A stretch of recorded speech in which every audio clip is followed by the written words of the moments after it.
நான் love marriage தான். அதே 90s கிட்ஸ் அவங்க அரேஞ்ச்னாங்கல்ல, நானும் 90s தான். நான் லவ் மேரேஜ் தான் பண்ணேன். லவ் மேரேஜ்னா அந்த அண்டர்ஸ்டாண்டிங் தான். அது எப்போ பண்ணி நம்ம மேரேஜ் பண்ணிட்டாலும் எல்லார்கிட்டயும் இருக்கிற ஒரு அண்டர்ஸ்டாண்டிங் தான், என்ன ஒரு சுச்சுவேஷன்லயும்.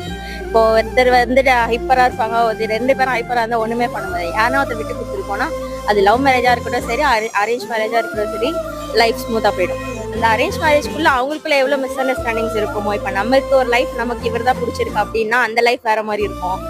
இல்ல அரேஞ்ச் மேரேஜ்னா அப்ப அந்த லைஃப் வந்து ஒருத்தரோட அண்டர்ஸ்டாண்டிங் அதுக்கப்புறம் தான் தெரியுமே. மோரோவர் ஆஃப்டர் மேரேஜ்க்கு அப்புறம் தான் பாதி விஷயமே தெரியுமே. அதுக்கு வந்துட்டு நம்ம லவ் பண்ண பையனே கல்யாணம் பண்ணிட்டு அது அந்த ஒரு அண்டர்ஸ்டாண்டிங்ல வாழ்ந்துட்டு போயிடலாம்.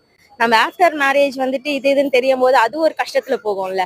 அப்போ எவ்வளவு பிரச்சனை வரும். அப்போ ஃபேமிலி அப்போ வந்து நின்றுதான் ஆகணும். ஏன்னா அவங்க பார்த்து அரேஞ்ச் பண்ணி கல்யாணம் பண்ணதுனால ஃபேமிலி வந்துதான் ஆகணும்.